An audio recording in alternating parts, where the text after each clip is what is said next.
परिचय। तेजस अपने मित्र हर्षुल के घर पर है। हर्षुल की माँ उसके लिए शिकंजी तैयार कर रही हैं। वह पानी के एक गिलास में नींबू निचोड़ती हैं, चीनी और बर्फ डालती हैं और उसे पीने के लिए दे देती हैं। हर्षुल को पानी में चीनी और नींबू के रस की कोई निशानी नजर नहीं आती। बस उसे पानी के ऊपर बर्फ के टुकड़े तैरते नजर आते हैं। उसे यह देखकर बड़ी हैरानी होती है कि अलग अलग चीजों के अलग अलग लक्षण होते हैं। इस पाठ में हम अलग अलग वस्तुओं में मौजूद गुण धर्मों के बारे में जानेंगे। उद्देश्य। इस पाठ के अंत में आप निम्न करने में सक्षम हो जाएंगे। चीजों को कठोर या कोमल के रूप में वर्गीकृत करना, चीजों को घुलनशील या अघुलनशील के रूप में वर्गीकृत करना, चीजों को तैरने योग्य या डूबने योग्य के रूप में वर्गीकृत करना, चीजों को पारदर्शी, अपारदर्शी या अर्धपारदर्शिता के रूप में वर्गीकृत करना, पदार्थ की कठोरता। आइए पदार्थ की कठोरता या कोमलता की अवधारणा को समझने के लिए एक छोटा सा प्रयोग करते हैं। एक स्पंज को पानी में डुबोइए। अब पानी से भीगे हुए एक पत्थर को लीजिए। अब दोनों को दबाकर उनमें से पानी निचोड़ने की कोशिश कीजिए। आप इन दोनों में से किसको दबा पा रहे हैं? जी हां, स्पंज को। क्या आप पत्थर को निचोड़ पा रहे हैं? आप ऐसा नहीं कर पाएंगे। जिन चीजों को दबाना मुश्किल होता है उन्हें कठोर वस्तु कहा जाता है और जिन चीजों को दबाना आसान होता है उन्हें कोमल चीज कहा जाता है। पानी में पदार्थ की घुलनशीलता। पायल का भाई एक फुटबॉल मैच के बाद घर लौटा है। वो पसीने में तरबतर है। उसकी माँ एक गिलास पानी लेती है, उसमें एक चम्मच ग्लूकोज मिलाती है और उसे फौरन ऊर्जा देने के लिए ये पानी पीने को देती है। पायल का ध्यान एक बात की तरफ जाता है कि ग्लूकोज पानी में तुरंत ही घुल जाता है। वह कुछ और चीजों के साथ भी ऐसा ही प्रयोग करने के बारे में सोचती है। उसे पता चलता है कि नमक और चीनी जैसी कुछ चीजें पानी में आसानी से घुल जाती हैं। उसने ये भी देखा कि कुछ चीजें पानी में नहीं घुलती हैं, जैसे कि नारियल का तेल, सरसों का तेल, पत्थर और कंचे वगैरह। जो पदार्थ पानी में आसानी से घुल जाते हैं उन्हें घुलनशील पदार्थ कहा जाता है। जो पदार्थ पानी में नहीं घुलते हैं उन्हें अघुलनशील पदार्थ कहा जाता है। कुछ गैसें भी पानी में घुल जाती हैं, जैसे कि ऑक्सीजन। पानी में घुली हुई ऑक्सीजन पानी में रहने वाले जानवरों को जिंदा रहने में मदद करती है। आत्म मूल्यांकन। आइए जानें कि आपने क्या सीखा है। सही मिलान करें।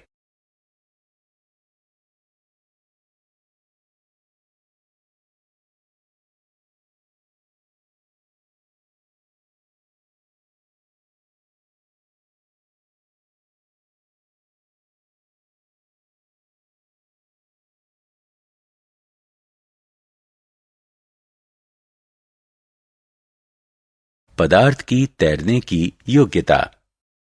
बहुत तेज बारिश हुई है और प्राची के घर के सामने पानी से भरा एक बड़ा सा गड्ढा बन गया है।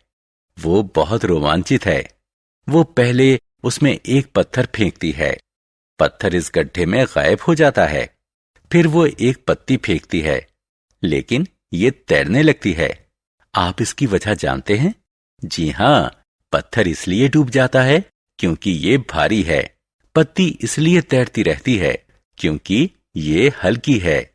इसलिए चीजों को पानी में उनकी तैरने की योग्यता के आधार पर बांटा जा सकता है। पदार्थ की पारदर्शिता। आशीष के पिता उसे एक दिन एक आइसक्रीम की दुकान में ले गए।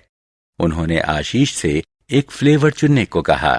आशीष ने सोचा कि पहले आइसक्रीम पर एक नजर डाली जाए। आइसक्रीम को एक रेफ्रिजरेटर में रखा गया था, जिसके ऊपर शीशा लगा था। आशीष काउंटर पर मौजूद व्यक्ति की मदद के बिना ही बड़ी आसानी से कोई फ्लेवर चुन सकता था। क्या आप बता सकते हैं क्यों? ऐसा इसलिए क्योंकि रेफ्रिजरेटर के ऊपरी हिस्से में शीशा लगा था और शीशा पारदर्शी होता है। इसलिए आशीष इस दुकान में उपलब्ध सभी फ्लेवरों को देखकर कोई आइसक्रीम चुन सकता था। कोई पारदर्शी चीज एक ऐसी चीज होती है जिसमें से प्रकाश गुजर सकता है। इसका मतलब यह हुआ कि यह प्रकाश को सोखती तो है, लेकिन इसे बहुत कम परावर्तित करती है। इसके परिणाम स्वरूप यह स्पष्ट लगता है और इसमें से चीजों को देखा जा सकता है। पारदर्शी चीजों के अन्य उदाहरणों में पानी, हवा और प्लास्टिक आदि शामिल हैं। पदार्थ की अपारदर्शिता। क्या आप देख सकते हैं कि एक बंद कमरे में क्या कुछ हो रहा है? नहीं। क्या आप इसका कारण जानते हैं? ऐसा इसलिए है क्योंकि कमरे की दीवारें और दरवाजे अपारदर्शी हैं। कोई अपारदर्शी चीज एक ऐसी चीज होती है जो प्रकाश को आर पार नहीं जाने देती। दूसरे शब्दों में प्रकाश इसे बेध नहीं सकता। यह प्रकाश को सोखती नहीं है, बल्कि ये उसे परावर्तित कर देती है। इसीलिए हम किसी अपारदर्शी चीज के आर पार चीजों को नहीं देख सकते।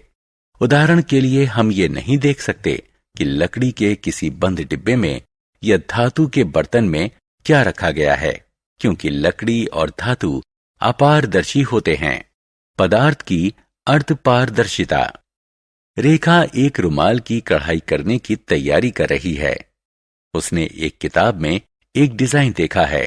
वह रुमाल पर इसी डिजाइन को बनाना चाहती है। वह अपने रुमाल पर किताब से इस डिजाइन की नकल करने के लिए एक ट्रेसिंग पेपर का इस्तेमाल करती है। अब वह कढ़ाई करने के लिए तैयार है। इस कढ़ाई को संभव बनाया पारभासी ट्रेसिंग पेपर ने।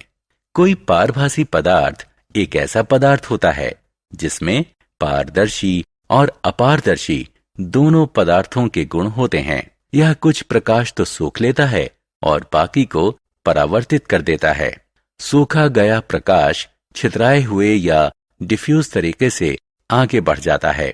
पारभासी चीजों के अन्य उदाहरण हैं कागज, पैराफिन वैक्स और ग्रीस्ड पेपर आदि। सारांश। आइए हमने जो कुछ सीखा है उसे संक्षेप में दोहराएं। कुछ पदार्थ कठोर होते हैं जबकि कुछ कोमल होते हैं। कुछ पदार्थ पानी में घुल जाते हैं जबकि कुछ नहीं घुल पाते हैं। कुछ पदार्थ पानी में तैर जाते हैं जबकि कुछ अन्य डूब जाते हैं। कुछ पदार्थ पारदर्शी होते हैं, कुछ अपारदर्शी होते हैं और कुछ अन्य पारभासी अर्थात अर्धपारदर्शी होते हैं। कोई पारदर्शी चीज एक ऐसी चीज होती है जिसमें से प्रकाश गुजर जाता है। कोई अपारदर्शी चीज ऐसी चीज होती है जिससे होकर प्रकाश नहीं गुजर सकता।